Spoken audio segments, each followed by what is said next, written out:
Good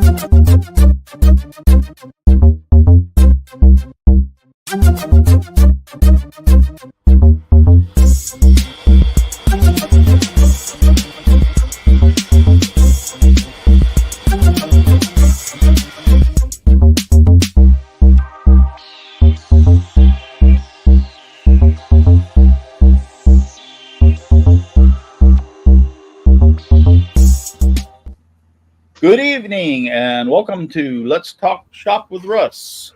We were sitting here talking and Jim goes, "Oh, it's after 9." So, yep, I didn't realize it was after 9 o'clock, but here we are. 7 o'clock. I'm at 8 o'clock. No, I don't know why I said 9. And it's 7 o'clock where Al's at. Yeah, real time. Yeah, real time. The real time. Yep. So, yeah, last week we did not do a show because we had a guy by the name of Milton come by and visit us. Came really close, like right over top of us. So, yeah. So we lost power we lost it Wednesday night, Thursday morning. I'm not sure exactly, just before midnight or after midnight, I forget. But anyway, we got power back on Sunday afternoon.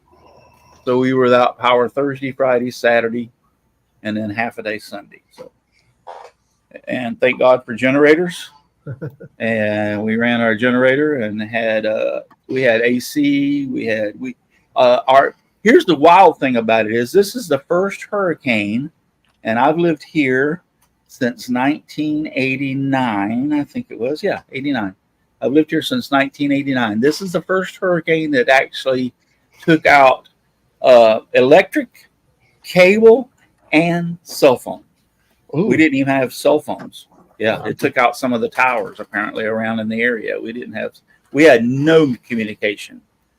Matter of fact, whenever we woke up Thursday, we finally fell asleep when the eye went over and the backside didn't seem as bad as the front side. So I fell asleep, and when I woke up the next morning and my wife, we realized we didn't have cell phone service. There was no way to communicate our children.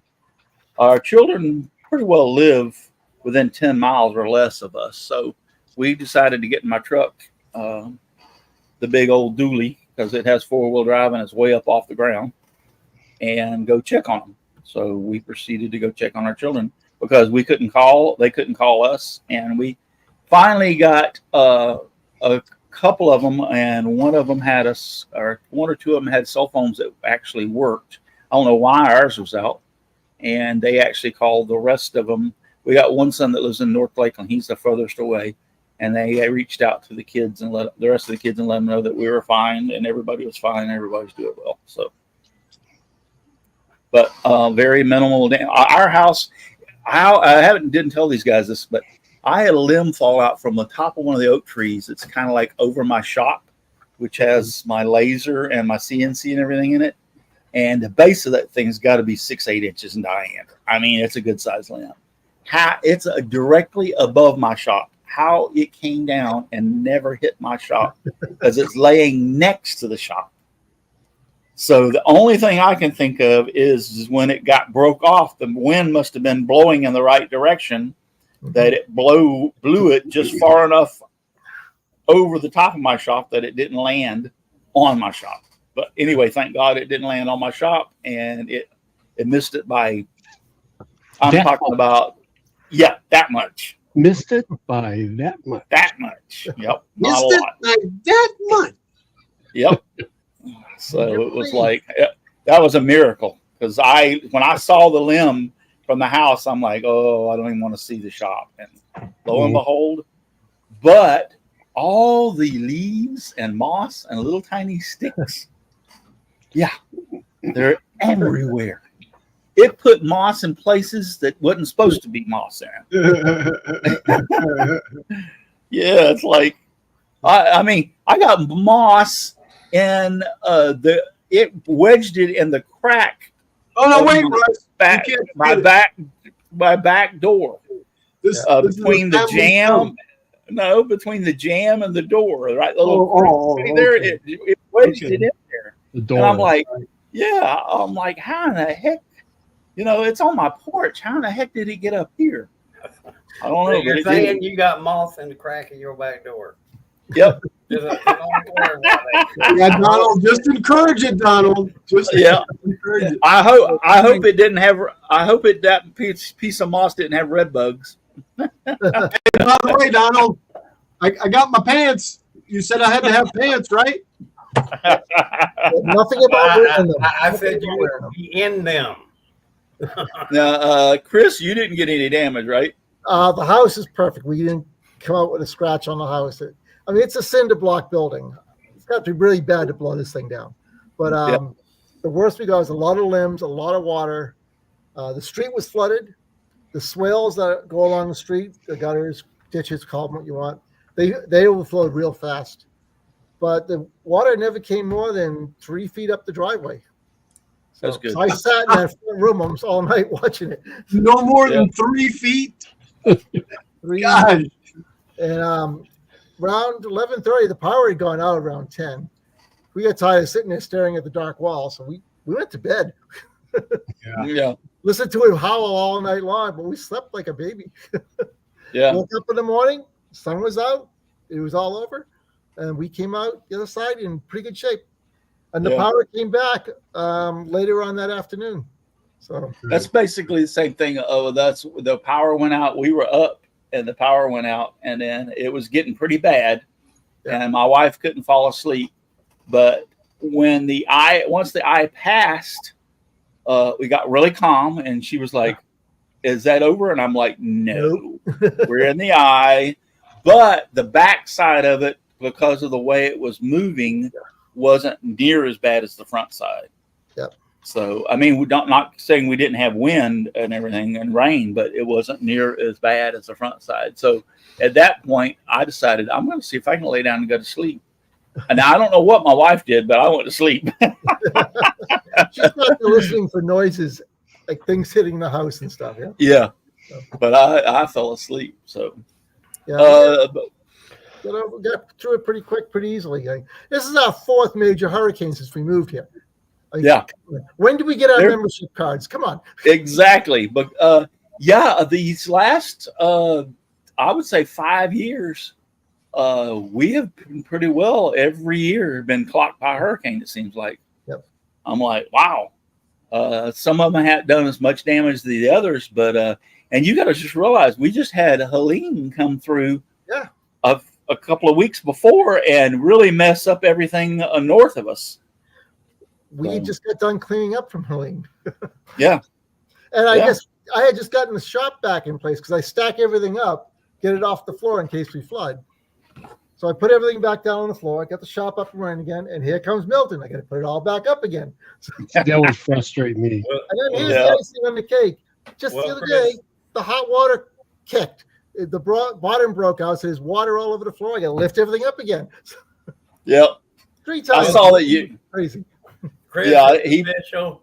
Welcome to the Southeast. Exactly. Yeah. Yeah, I saw that your hot water heater went out, and the funny thing about it is, if you remember a few, it hadn't been more than a month or 2. My son's hot water heater ran out the same way. The bottom started leaking, and I had to go put it in his house. So yeah, us too. We came home from vacation and water all over the floor. I remember, and that was the same time. Yeah, I think that was the same time my son came out. Yeah, they were real close, within a couple of days of each other. Yep. So Chris makes 3. All right, who's next? Al? Who's next? Yeah. I saw that Javi did pretty good too through it. Okay. Did he? Yeah, his house up north of the villages. Mm-hmm. He said they were fine. So just a lot of cleanup on his lot, like you had in your yard. But did he ever finish building that place? I remember. Yes. Yeah, they're in it now. He's working on it, but yes. I thought, oh my God, to take on a project like that, he's not that old, but it's been 4 years. Well, yeah, you're doing it alone. That's a huge. Oh my God. Yes. Yeah. I drove by it when we were down there last summer, and it's a nice house and everything. He's got a nice like covered breezeway that goes right into his shop, and his shop's like twice the size of my house. So he's got room to do whatever he wants out there now. Yeah. I mean, you can save for it, but look at the money he saved. And a lot too. Yeah. A lot. Yeah. It depends what your age is. At my age, It I is. would go to work a couple more hours and have somebody else do it. Right. Yeah, I couldn't. I mean, if it was 20 years ago, I could tackle it. But yeah, my age and the shape I'm in, it's not so much my age. It's Those just, blocks get awful heavy, especially Yes. when they get a little higher. They get heavier. yes. What do you Paul, say? He had, do you know how he ended up laying every single one of those bricks Oh, or any of those blocks? with his hands? There was obviously yes. That's the quick answer, but I believe the trusses were delayed like I don't know 10 months or something like that, Oh, wow. and he figured he might as well do something in the meantime. So he took 4,832 blocks, and I don't remember the number, but it was done close. with that precision and that accuracy. He planned it out and said, okay, I gotta stack or whatever the term is, 60 of these a day or whatever. You know they have robots to lay block now. Oh Now yeah, they do. oh Yeah. yeah. Well, what are you talking about? They got concrete CNC machines to Yeah, yeah. got, lay the 3D the printed walls. We'll do the 3D basement printed in- walls. They Yeah. can do a basement, a huge basement in 2 days Yeah. with Isn't that So it's neat? like, wow. 3D printed concrete dealies. And it's right exactly where it's supposed to be. Yeah, Right. Yes. I watched, they had our local news had they were doing the 3D printing of a house over in Tampa area, Hillsborough County somewhere. I don't remember where it was, but they set up the machine and the news was covering it and watching it being done. And man, that was the neatest thing you ever seen in your life. It comes out, slur. it comes out round. Yep. But and then what they do is they come back and they stucco the outside, Right. and then they just put wood on the inside, just like you would do, basically do a regular house, and then the concrete is, on the exterior of the house, but they can where it would take like a couple of days to lay the block, and then you have to turn around. Then you have to turn around and pour the lintel for the trusses to sit on and everything. They could do this thing in one day, and that included the lintel, which was cast into the 3D print. So in one day instead of 2 days. That slur is mixed perfect, so when it comes around, it's already hard enough to handle the next weight. Right. Yeah. As it don't print real fast, but as it comes around, it Right. can handle the next layer. Yep. It was One really of good. the- Perfect mix. One of the really big customers I had around Chicago here, they started off in Iowa in like a cabin, trapping and stuff like that. And then the family moved over here in Northwest Indiana. But this guy was a real tinkerer, and the company now makes equipment that like does cut vegetables and anything for pizzas and cheese slicing. They make all kinds of automated equipment like that. But in the lobby, you can go in there and it's got a picture of them doing, making a spherical house with like something that would be the CNC back then. They would like run this thing on a track, pour concrete in the top of it as they're pushing it, Yeah. almost like a curb former. But these guys were doing that back in the 40s. Al, I'm gonna I'll find the link to the Sure. thing for you and show it, and you can throw it in there. Okay. So going to the chat, got Henry Scroll Saw Works, Lynn's Handcrafted Wood Designs, Heirloom Game Calls, Niantic River Woodcrafting, James Parker, Dixon Hoffman. I wonder what he's doing out there. JJE, I believe Aussie Man's here. Do we have anybody else in the chat that was in the hurricane zone? Yeah, anybody else? James was somewhat, he's north of me. but they got only some wind and rain. I don't think he got it that bad. But yeah, Jumbo 5312. He lives in Ocala, Florida, Okay. which is about an hour and a half north of me. Mhm. Is that better, Paul? Yeah. Leonard Davis. I was getting a lot of reflection off your head. There you go. Yeah, we couldn't hardly see you, which was nice for a change. But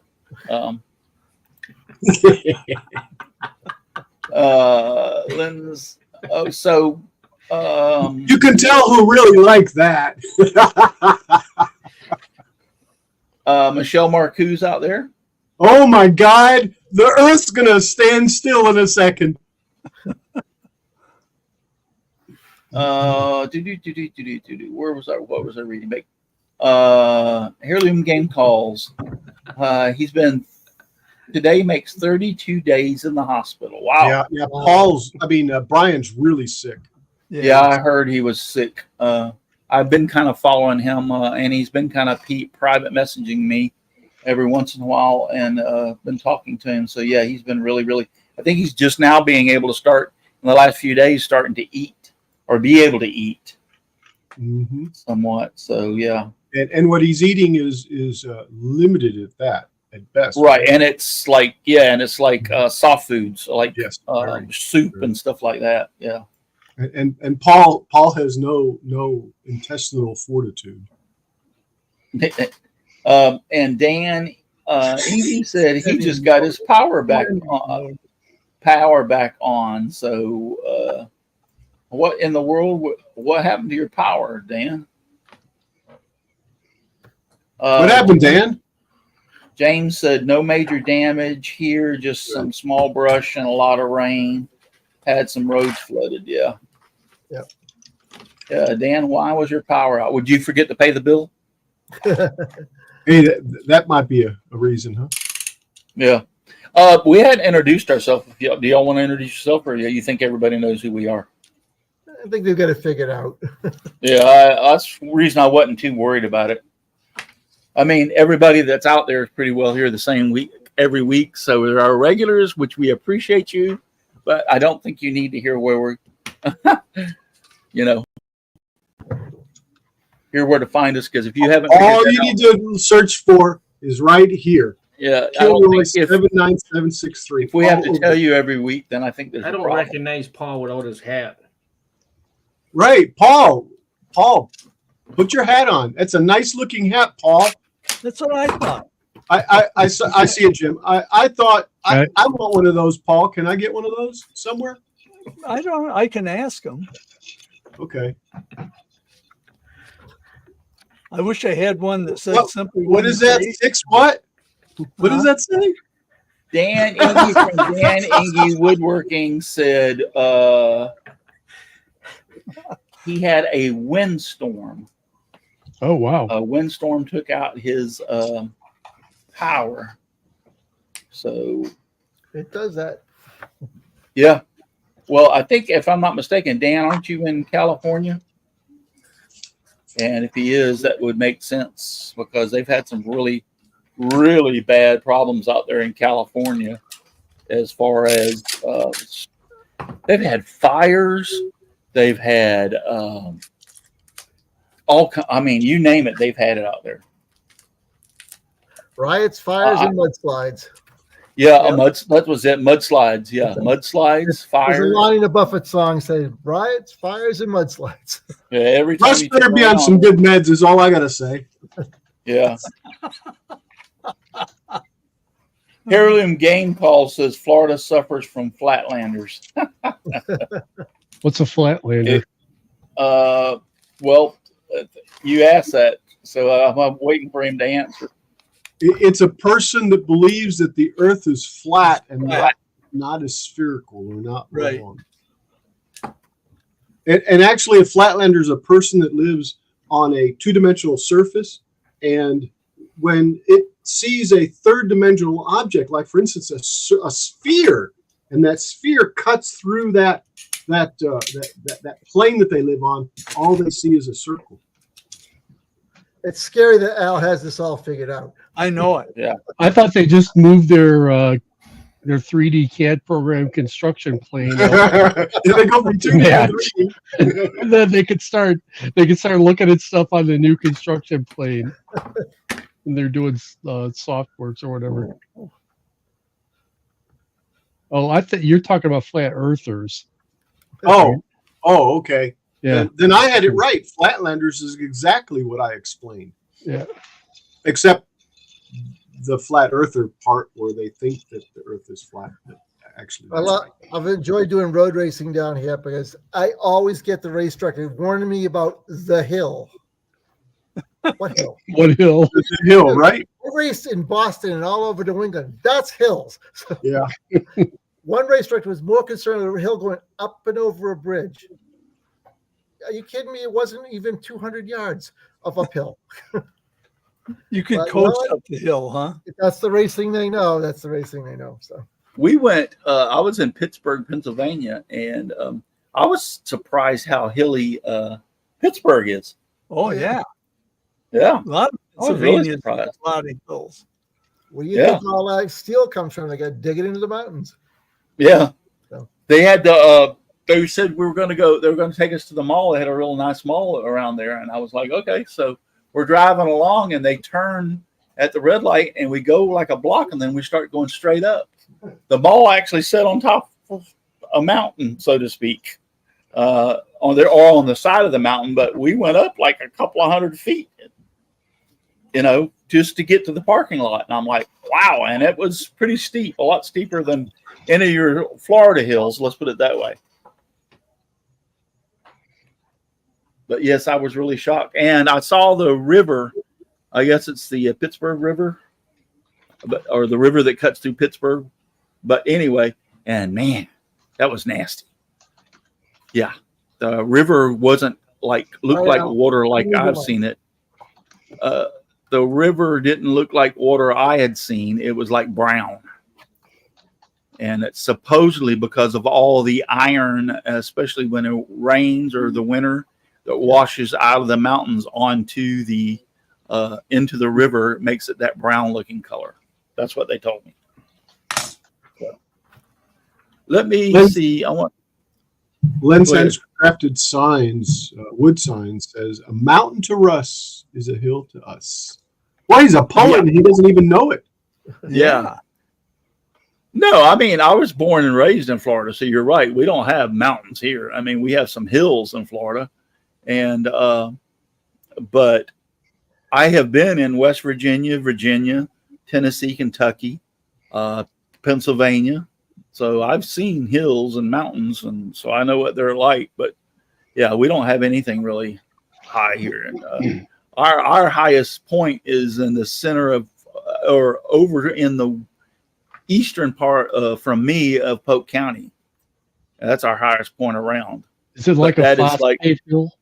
No, it's actually They called the phosphate tailings up. Yeah, it's called the Ridge, which runs to like 3 or 4 counties, and it starts in the county south of us, runs through Polk County, and then runs into the county north of us. And they call it the Ridge, but it's like one of the highest points in Florida. But it's just a hill. 20 feet. But it's 20 foot. I would say a little more than that, but I wouldn't say it would be more than I don't even think it's 100 foot. We have hills here like crazy. We had to go to school uphill both ways. Yeah.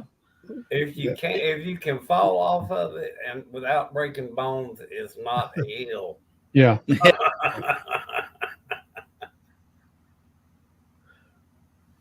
I'll tell you that we went to Yellowstone in the summer to go out to Idaho to visit my son.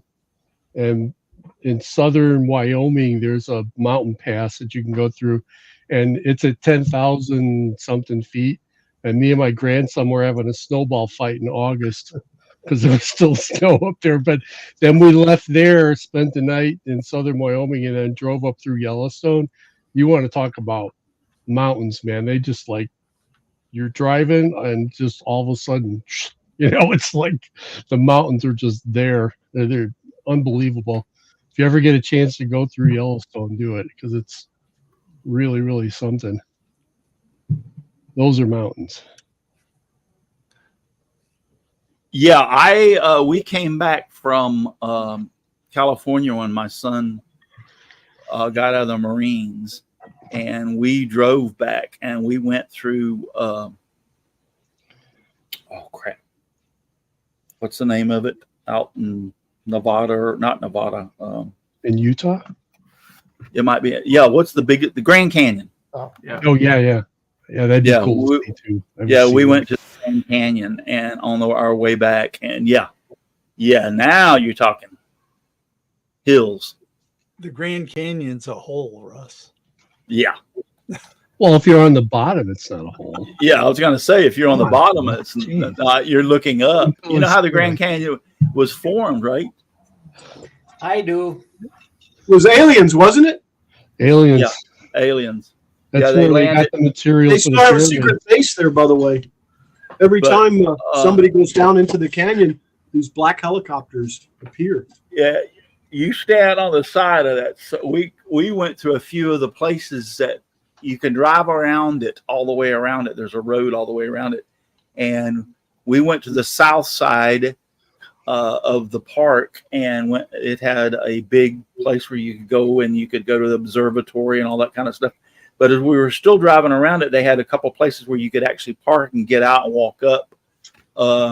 And they had just like knee-high fences or whatever, waist-high fences that you could easily scale over and go to the edge and look down.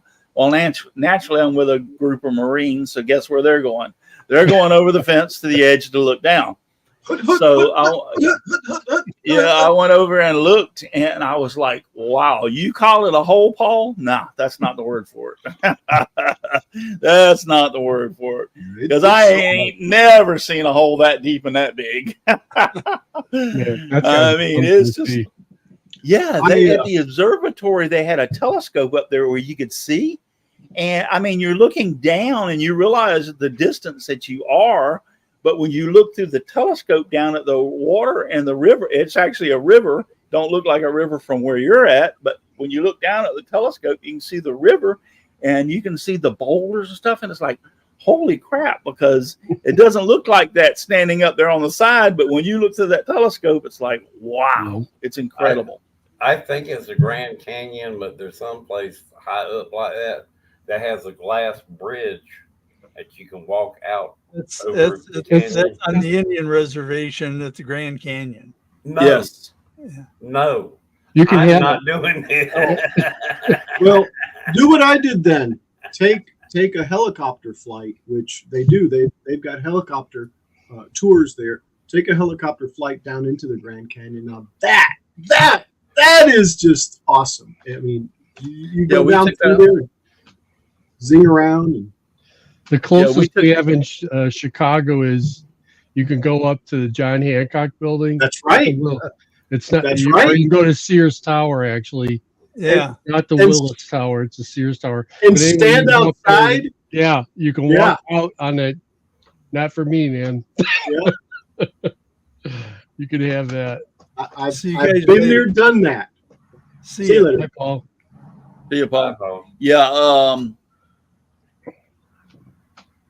What I was going to say now. We took the helicopter tour, Al, whenever on our Nancy and our honeymoon. We went to Las Vegas, and you could fly from Las Vegas over to the Grand Canyon by helicopter, and we took that tour. Yep. So I've got videos of it somewhere, but I got some decent video. I took my phone and just put it up against the glass, the bubble, and just stood there the whole time and just watched. How many years ago was that, Al?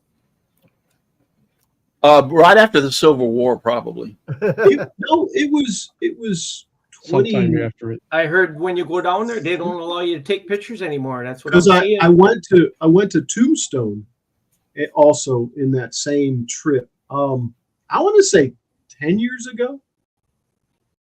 Maybe. Well, we were there. My son got out of the Marines, and I got lots of video too. And I'll we have came to dig it up. back. We drove back, but that's it's been in somewhere around 8 to 10 years ago, and we were able to take pictures and video. They didn't stop. Yeah, they're saying now that they don't allow them to take pictures anymore because they want more people to go there. It's It's because the aliens, man. That's why. Yeah. They're afraid somebody's going to catch an unidentified flying object flying out of there. There That's ain't no what it is. such thing. Come on, Al. Aliens. Okay, so I did start a little project. It's actually a project that I was going to do last year, and I'm not quite sure. I did a welcome sign with that was a Steve Good pattern for the front door, and this was a project I was supposed to do last year, but I don't remember what happened, but I didn't do it. But it was another Steve Good project that I did. And I'm going to talk about that for a second. First, I want to share my screen and show you if you don't know, Steve Good is a good friend of mine. And he has a website. Make sure that this comes through. Oh, yeah, it's there. It has a website, scrollsawworkshop.blogspot.com. If you'll just go into your computer underneath the search, and most of y'all know this, or at least I hope you do, just type in Scroll Saw Workshop and you will find him, trust me. But he's a good friend of mine. He makes patterns. This is his latest pattern, the Cherish Family little square. And then he did a puzzle pattern. And if you want to see any or all of his patterns, you can go to his catalog.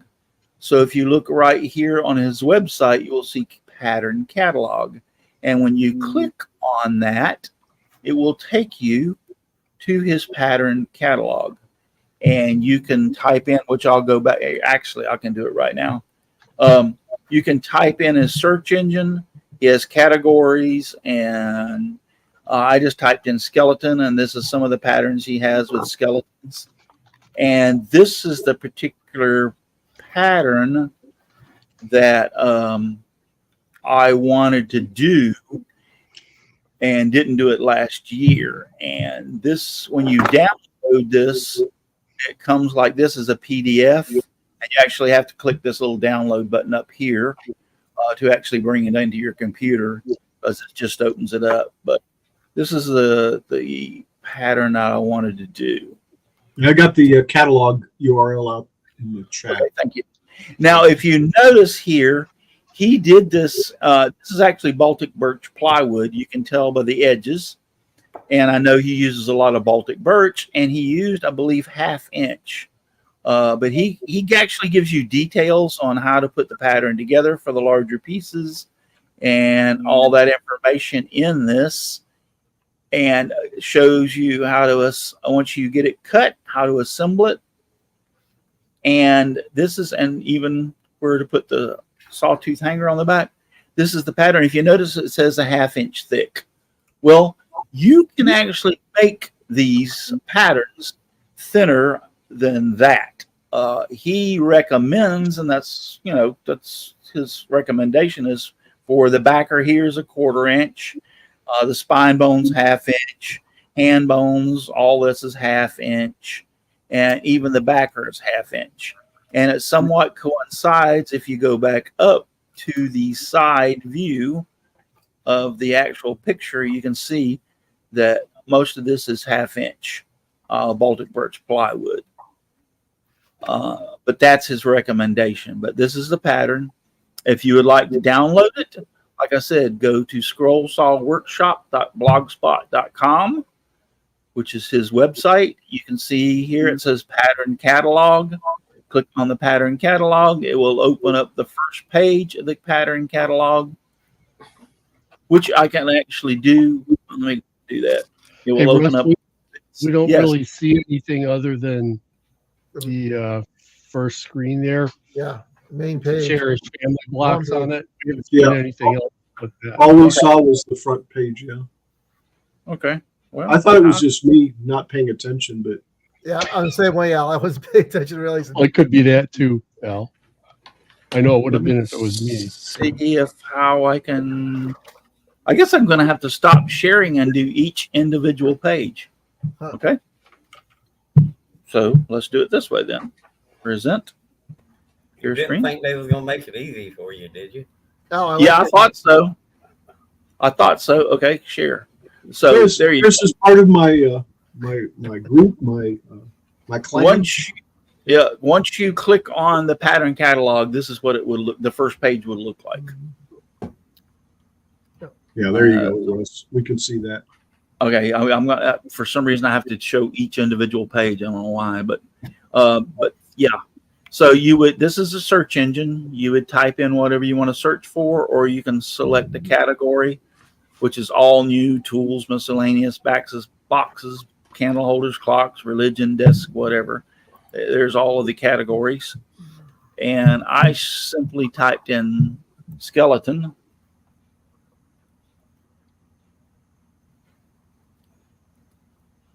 And I hit search, and And we can see that all the way. Yeah. Why did it bring up that and not the other one? It looks like you didn't spell skeleton right. It says skeleton. Yep. I just realized. Yeah. All right. Yeah, missed a letter.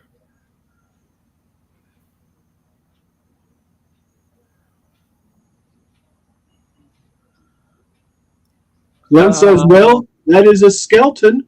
That is. Yep. That was red skeleton. That is red skeleton. Very good. Yep. That's right. All right. I like the fish. Yeah. Fish I like mount. the fish before it's a skeleton, though.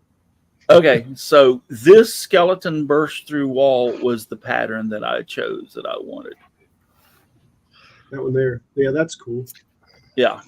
So when I have to do, I'm going to have, well, let's see what happens when I hit details. Yep, skeleton through bursting wall. See you, Brian. Get better, my friend.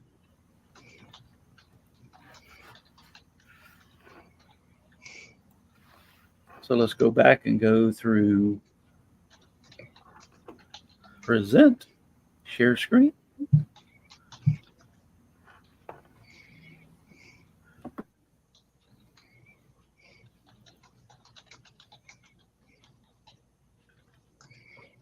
Okay, this is actually the pattern that you would download. It gives you a picture of what it would look like. And once again, this is the picture that I was showing before when I was talking about Baltic birch plywood. Can y'all see that part? Mm-hmm. Yep. Yep. Okay. Mm-hmm. Yes. So yes, you can see that it's Baltic birch plywood by the layers of plies on the edges. And he used 1/2 inch. For most of these pieces, and then he goes through the process of showing you how you can paint it and also put it together. All these you can download. These are pages that are in the file, or the PDF, I should say. But like I said, if you notice, he says 1/2 inch thick. So I chose not to do the 1/2 inch thick. I chose to do 1/4 inch, and I made it a lot bigger than what it actually was. I almost doubled the size. This is the back, and if you can notice, it's only 1/4 inch plywood. But yeah, I chose to make it larger and make it a 1/4 inch. And some of his patterns, like this one, for instance. Now, if you're making a bowl, a scroll saw bowl, and it's out of a piece of wood, then yeah, you're going to need to go like 3/4 of an inch to actually make it turn out correctly. But on this case, since this is just like a layered type pattern, you can go with 1/4 inch. Now, I did not cut this out on a scroll saw. I did it on a laser. I had the laser cut it out, which took all the pieces took me longer to load the pattern and tell it to cut it than it did to cut it. So I probably cut this thing in 10 minutes. Total, all the pieces. So it didn't take long at all because I cut it out of one sheet, a 2 foot by 2 foot piece of plywood, 1/4 inch plywood. So, but this is the backer. This is the. Now this has to be put together. I haven't put it together yet. This is the skull that is going to go like over this down here at the bottom. Let me back out so you can see. And it has, the skull has two pieces. It has the backer and the front. That'd And be I'll end neat. up Yeah. putting- Two little Yeah, LEDs. Two little Yeah, red I'm- LEDs. Yeah, put in the eyes. I thought about that. Yeah. But so, and then like I said, this is actually gets glued to the front here. If you can see that in the picture. Let me hold it like this. It looks better. I like all those patterns he's got for because you can take them in and run them through, like wash them through Lightburn and do a trace image, Oh yeah. and it'll trace don't them even- and turn them right into an SVG.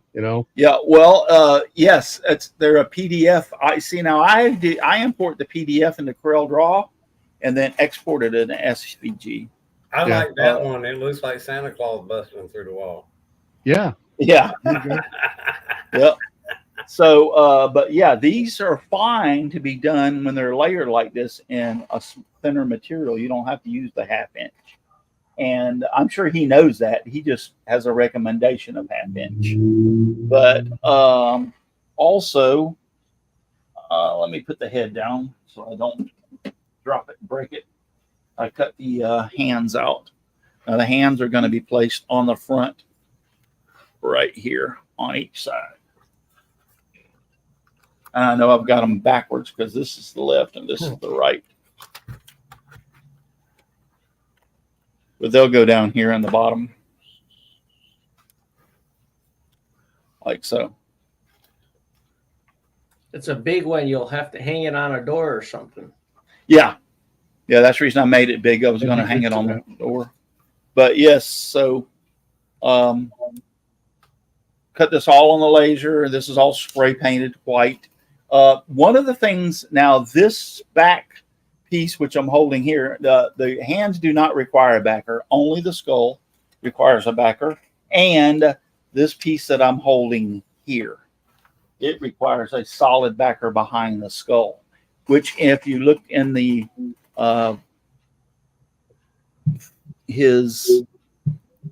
let's go back to the share screen. If you look in his CDR, he shows you that he painted his black. See, there's a skull painted black. And then actually this, if you cut it as a scroll saw pattern, is in two pieces. If you'll look to my left, you can see where he joined the two pieces. The reason being is a piece of paper is only 8.5 by 11, and this took up more space than 8.5 by 11, so he had to put it in two pieces. So he just taped the two pieces to this, and he cut it out. But he sprayed the piece black. Okay, so this is where I want to change. I got to thinking about it the other day, and I think I'm going to take this piece, and when I'm going to make the backer out of plywood, but I have some mirrored vinyl.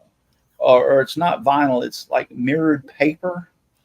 I don't know how to explain it, but it can be glued down, and I am going to glue it to the backer. So this piece that's going to be behind the skull, instead of being black in here, is going to be mirrored looking. And I think that's going to look pretty cool. Have that look as a mirror. To me, it would look more like glass, like he's breaking through glass than breaking through wood. So I'm going to try that and see how it works. But I bought a roll of this mirrored looking from like Hobby Lobby one time when they were like at a sale or a discount sale or whatever. And so if I'm not mistaken, it's wide enough. I'm going to find out. If it's not, I'll have to piece it. But I think it's wide enough to go on the backer piece for this. And I think it'll look really cool mirrored. So I'll plan on here in the next few days, because I want to get this finished, throwing out a picture over on Facebook to show you what the finished product looked like and how it looks like with the mirrored finish on the back of this, because I think it'll look good. But that's the first time, and I was kind of worried. This is the first time I've fired my laser off in over 4 months. So when I went out there, I was like, I wonder if it's even going to work. And but it's in a climate controlled shop, and I do keep it climate controlled. I have a dehumidifier in there, and I have an AC in there, and so I can run Both of them are in combination. I run the air conditioner mostly during the daytime, and then at night I kind of like shut the air conditioner off and run the dehumidifier.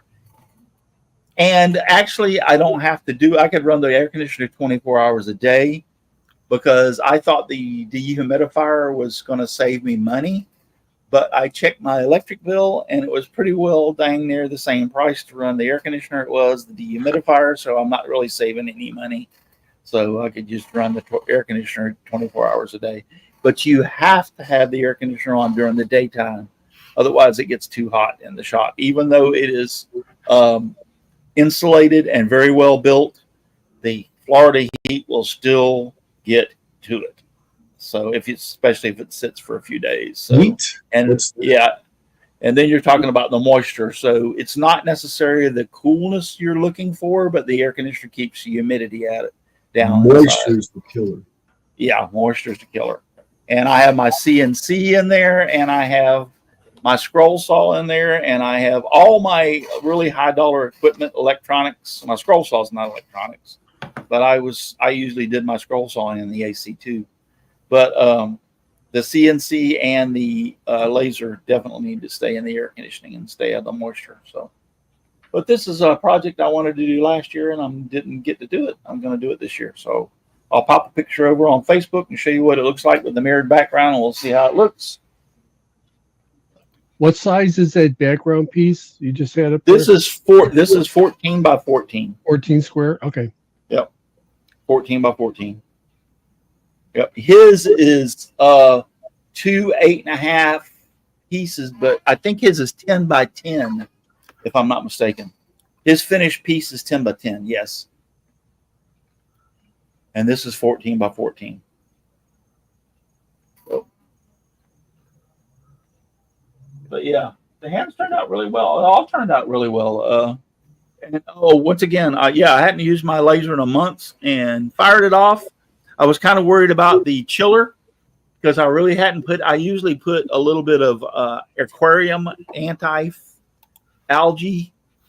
stuff in the chiller to keep the algae from growing. Guess what? In 4 months, there was literally no algae in it, period. It didn't even have, in 4 months, the algae stuff, so really don't need it. Now, I do use distilled water, and it highly recommends distilled water to keep the impurities out of the water for the laser itself. But as far as algae, there was no algae in the system whatsoever. So I was very impressed. And everything worked. I mean, it fired off and ran just as nice as it could be. I say pretty as it could be, but it wasn't pretty. So, but it worked great. First time I've used it in 4 months. Done nothing to it. I mean, absolutely nothing to it in 4 months, other than walk through the shop and look at it. And it sit over there calling my name. When you gonna use me, Russ? You gonna use me? Russ, come on, man. Yeah. So, but yeah. Even the laptop worked. I was impressed with the laptop. I fired it off and it worked. They've been sitting out there for 4 months by itself. So, but yeah, you can turn all of Steve Good patterns into SVGs, or you can actually import the. Now I don't know. Will Lightburn import a PDF? I don't know. I don't use it. Yeah, it will. It will import a PDF. Yes. Okay. But it will bring you all the pages in, including the ones that you want to trace, and then you've got your pattern. So you like the picture pages on the PDF, for instance, with Steve Goods, you would have to delete the picture pages and just they'll come in. Pages. Yeah. You would. Or tell it import page 3 through 7. Right. And not 1 through 7. See, what I've always done is, because I wanted to get rid of all the other stuff, is it's so much easier for me to use Corel Draw. I just import the PDF, and it does the same thing.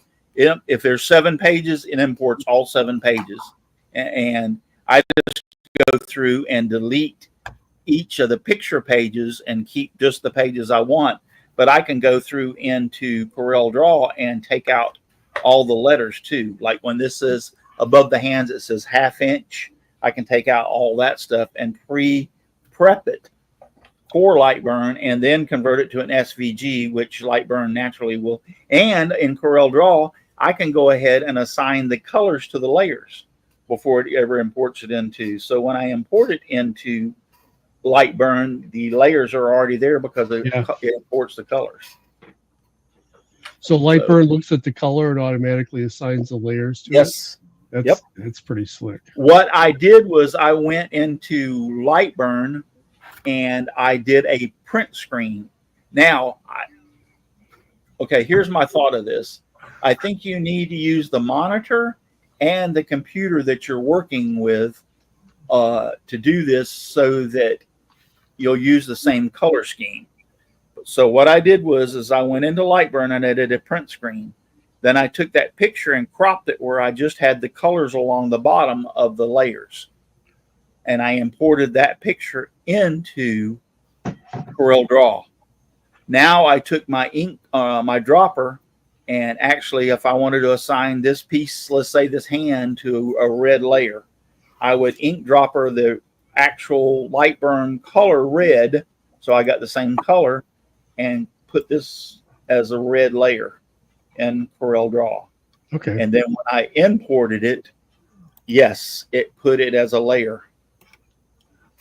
I just saw a video of a guy that I wasn't really subscribed to him yet, but he was designing toys in Lightburn.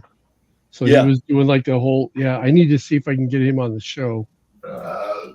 There's a lot of people that do all of their, Al does a predominant a lot. I've watched Al on Sundays afternoon sometimes, and he does anything he does. You do most of it in Lightburn, don't you, Al?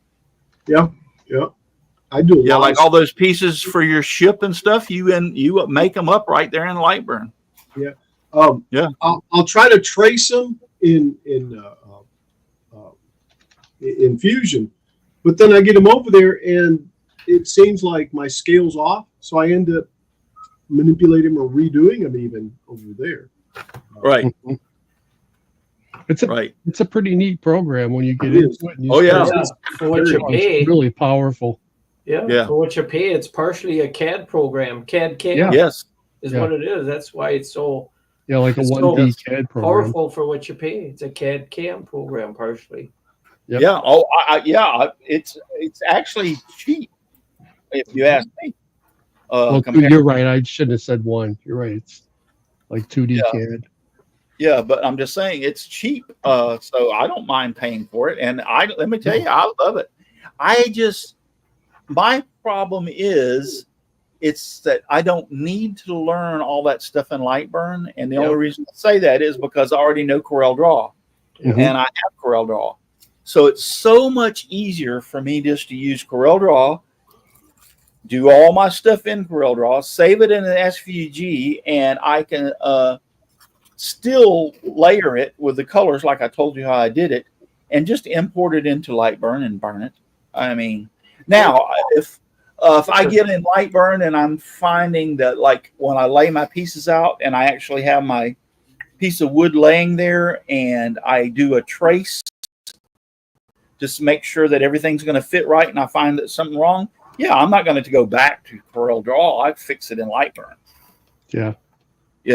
And I understand how to use Lightburn, and Lightburn and CorelDRAW are very, very similar. I mean, it's just a little bit of difference in some of the things, but I mean, it's just what you're used to, you know? Yeah.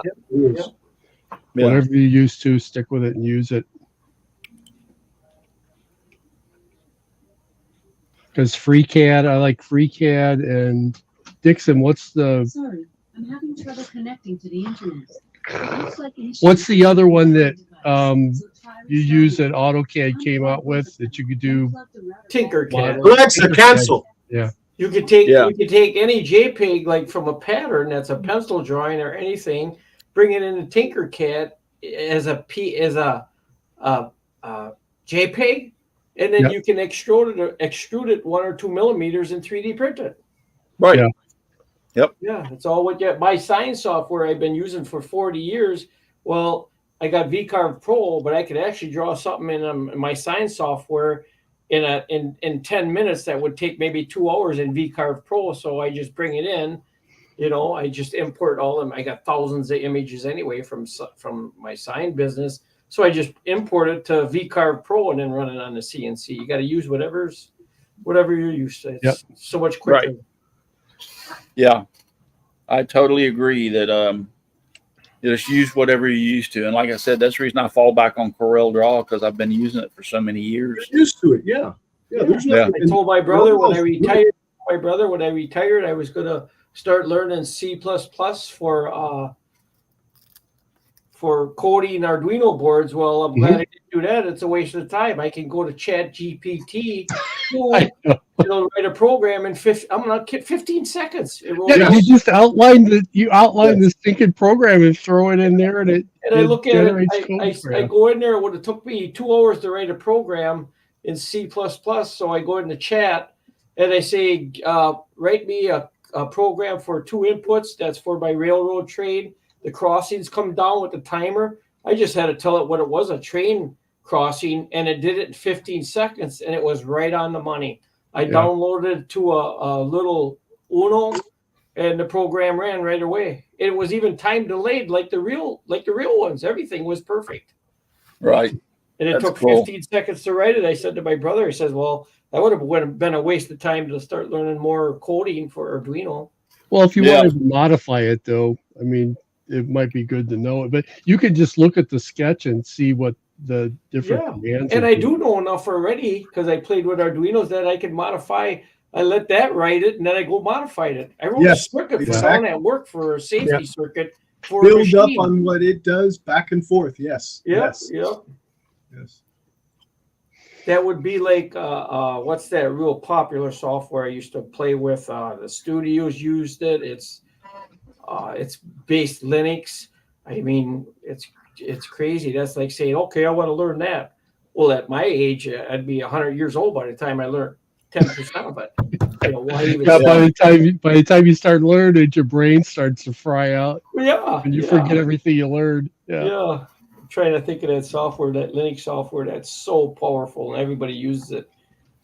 They used to use it for making movies. You can make ice cubes look like it's on fire. You could do CNC programs. Donald was really good with it. God, I got the name of it on the tip of my tongue. Talking about Blender? Yes. Blender. Blender. Yeah. That's it. That's like me grabbing Blender now and saying I'm going to learn it. Well, by the time I'm 100, I'll probably learn 10% of it if I did it every day. Well, why? Yeah, it's amazing. The thing about go ahead, Tom.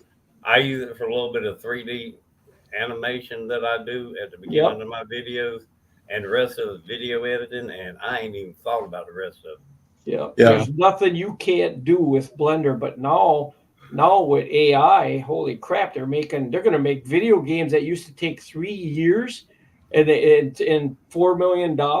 They're going to start making them in a couple months with AI, and they burn it on a tenth of a penny disc, and they're going to sell the game for $60 a pop. They're going to, it's going to make a lot of millionaires. This last actor strike, one of the things they had on it was AI, AI, generating their own actors and stuff. Well, there's another thing to that. Well, all these video evidence and stuff in courtrooms, how can you prove it's real? It's like that struck. It's like that strike they had on all the ports. What they call that, where they unload all the ships. The dock workers. That's part of their pissing and moaning. Did you see China's? There's 3 guys in a big room. The thing is totally robotic. Yes, I know, but here, this is. I kind of struggle with this because where I work, we make things that automate docks and conveyor systems and stuff and all kinds of robots, all kinds of equipment. And I'm like, you should do this and automate that, and you should automate that. But now I'm kind of thinking, where are these people going to work if everything's automated?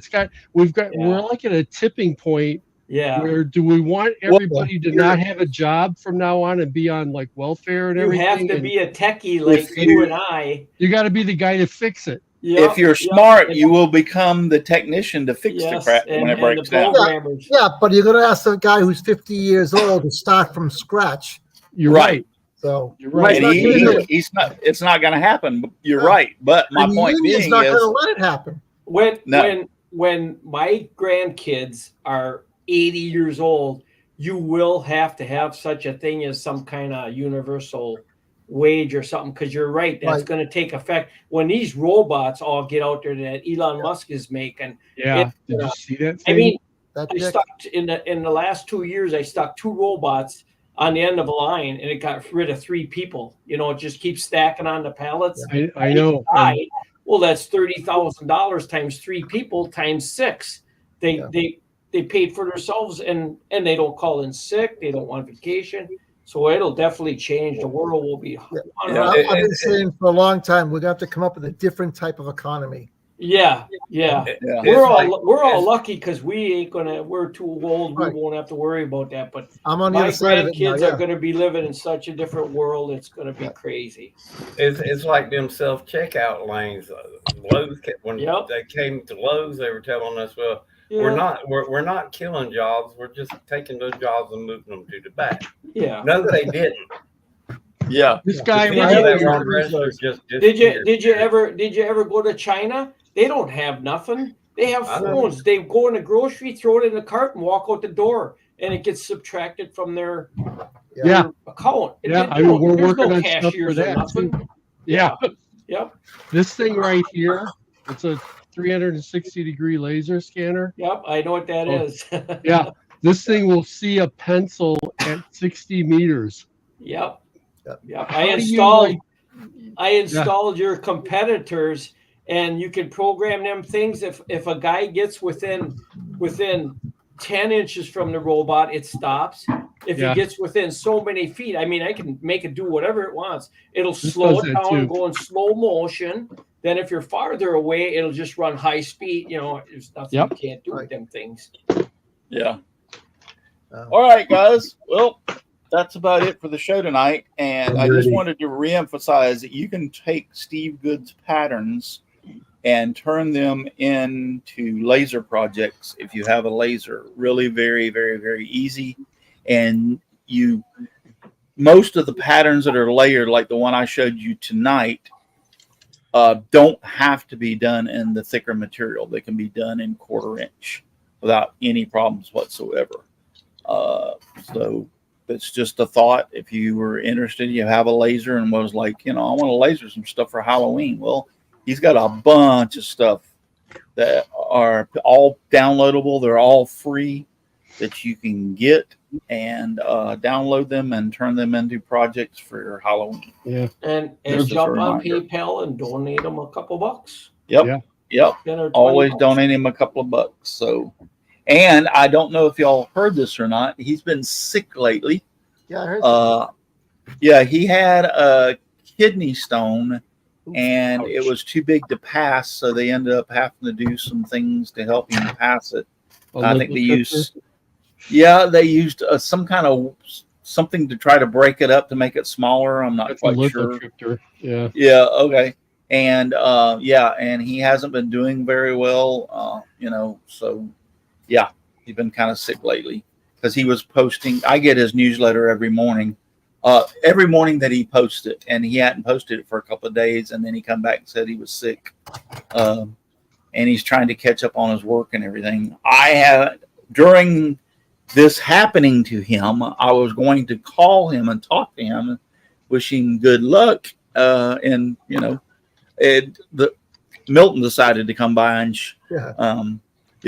so that I wasn't able to call him because I was getting prepped for the hurricane, and then we had the hurricane, and we were out without phone and electricity and everything for 4 or 5 days. So I want to, since I brought this up, I want to try to call him in the next day or two and see how he's doing and send him our best from the panel of the show and all y'all out there. So, but just Michelle Marcoux says, so resistance is futile. Resistance is futile. Yep. It's Borgs are going to take over the world. You will be assimilated. Yep, you will be assimilated. So yeah. Terminator. So is anyway, coming. yeah.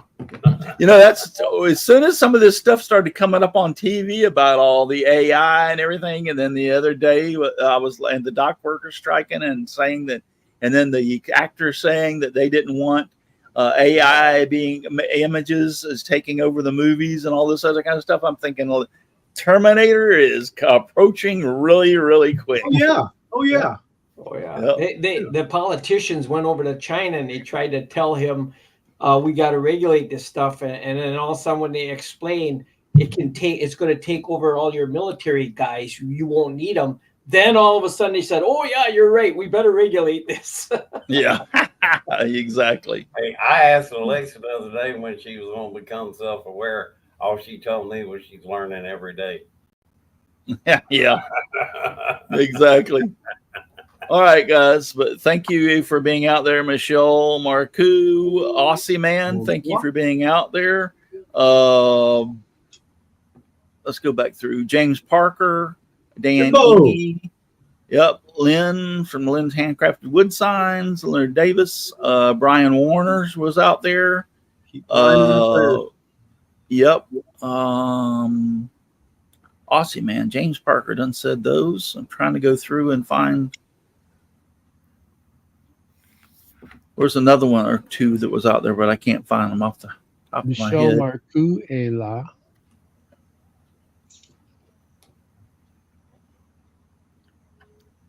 Anyway, I was trying to go back through and find a few people. There's certain people that JJE, he was one of them. JJE's out there, and also the Scroll Saw guy. What's his name? Oh, Henry Scroll Saw Works. He was out there also in the chat. So I appreciate all y'all being there. Listen, if you're too darn busy to get out in your shop and make some sawdust, you're either lazy, get off your butt, get off the couch, quit playing with your phone, and get out there in the shop and make some sawdust, or you're just too darn busy. But either way, you need to quit what you're doing and get out the shop and make some sawdust. So one of two things you got to do: get off the couch or get out there and do it anyway. So just give me sawdust. Lots of sawdust all around me and everywhere. I like it flying all around my shop and even in my beard and hair. Good night, everybody. Thank you for watching, and God bless. Long and prosper. And remember, boys and girls, you do not have to go home, but you cannot stay here. What Chris said. And if you haven't got her phone number yet, the you're not slacker. The exit is that way. Upper right hand corner. So see you later, guys. Yeah. And another one is